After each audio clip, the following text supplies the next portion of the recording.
მისი ნამდვილი სახელი დღესაც არ იციან. მისი სახელი არის სალომე ნინო ზურაბიშვილი, რომელიც საფრანგეთში დღესაც მოქალაქედ ითვლება და მას თუ უნდოდა მოქალაქეობის დატოვება საფრანგეთის პრეფექტურისთვის უნდა მიემართა და არა საფრანგეთის პრეზიდენტისთვის და შინაგან საქმეთა მინისტრისთვის.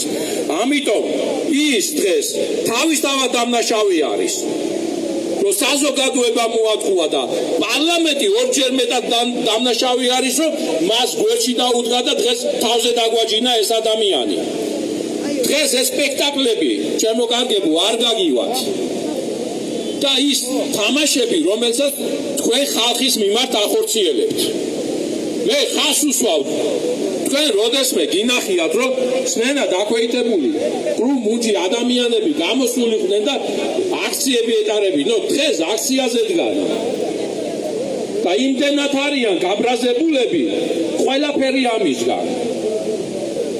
ის რაც ხდება ჩვენ ქვეყანაში, სოციალური საკითხები, რომელიც არ ვიცი მე რა შეიძლება დავარქვა, სტატისტიკა საიდან მოაქვს ეს საშუალო ხელფასთან დაკავშირებით, საარსებო მინიმუმი, როდესაც ჩვენ ჯერ კიდევ 2016 წელს დავთვალეთ, მაშინ იყო 1800 ლარი, საარსებო მინიმუმზეა საუბარი და დღეს მიხნია რომ იცით რა ხელფასი გაიზარდა, ის გაიზარდა. გას მელაპარაკები. ხელფას რომელსაც აცხადებ თქვენ 1700 ლარს, ის საარსებო მინიმუმიც კი არა დღეს საქართველოში. Psieri sclav, xalqs, pensioneri gibdebat psieri, veterani gibdebat psieri. Დღეს აგერ ქაშვეთის წინ კაცი დავარდა და მოკვდა. დღეს სანამ ჩვენი აქცია დაიწყებოდა, კაცი დავარდა და მოკვდა. მსგავსი შემთხვევა რამდენი იქნება ჩვენს ქალაქში, ჩვენს ქვეყანაში. გარდა იმისა, რომ ეკოლოგიური კატასტროფები ხდება. გარდა იმისა, რომ დაიქცა მთელი ქვეყანა, იქ გურია განადგურდა, აჭარა განადგურდა, კახეთს საერთოდ სახი აღარ აქვს. რაჭა რა თქმა უნდა, ის ტრაგედია რაც მოხდა რაჭაში და თქვენ როგორ წარმოგიდგენიათ თბილისი, რომელიც სეისმურად აქტიური ტერიტორია არის, ასე უგზო-უგლოდ მშენებლობები რომ მიდის და ცათამბჯენებს გვიშენებენ. თბილისს რა გველოდება? ანუ აქ უნდათ რომ ფაქტიურად მთელი საქართველო ამოწყვიტონ.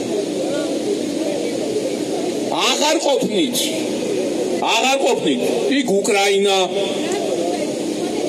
იქ სომხეთი, აზერბაიჯანი დარჩათ საქართველო და საქართველო ქართველების გარეშე და უნდათ რომ გააქრონ მოსახლეობა და ჩამოასახლონ სხვა ჯულის ადამიანები. ახლა ჩინეთთან გაიხსნა ცალმხრივად საზღვრები და რა თქმა უნდა სასიხარულოა, როდესაც ვიზა არ ჭირდება რომელიმე ქვეყანაში წასასვლელად. ასევე უვიზოდ როდესაც შემოდის ადამიანი. და აღვიდნენ რომ ჩინელები ჩამოსახდებიანო. ხალხო მთელი იმერეთი ჩინეთმა იყიდა ვიზაც რო იყო მაშინ. ეს ჩვენი აზროვნება თუ არ შეიცვალა და ქართველმა კაცმა ქართული მიწა არ გაყიდა მომთაბარეზე, არაფერი არ გვეშველება. ვიზის მოხსნა და დაწესება კი არა.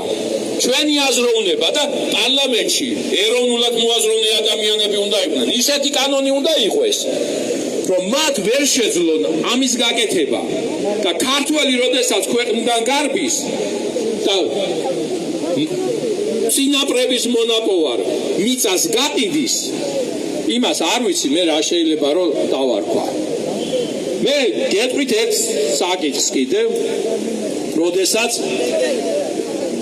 ჩვენს მოქალაქეებს მევახშეები ასახლებენ სახლებიდან და არის ერთი ამბავი ატეხილი და არის გარკვეული ორგანიზაციები, რომლებიც აშუქებენ, რომ აი მევახშეები არიან. ვინმე დაინტერესდა რამდენი მევახშე ზის პარლამენტში? მევახშეებზია საუბარი. და მათ შორის არის პარლამენტის თავმჯდომარე, შეგიძლიათ მისი დეკლარაცია, ფინანსური დეკლარაცია, რომელიც აქვს წარდგენილი, ნახოთ ყველა და ნახავთ რომ ის ჩვეულებრივი მევახში არის და ასევე სასწაული. ლარად იყიდა 30 გექტარი მიწა სიღნაღში. არ მინდა სიღნაღში საქართველოს ნებისმიერ ტერიტორიაზე, აი სადაც გინდათ, აგერ ლარს მოგცემთ და მომეცით 1 ჰექტარი მაინც.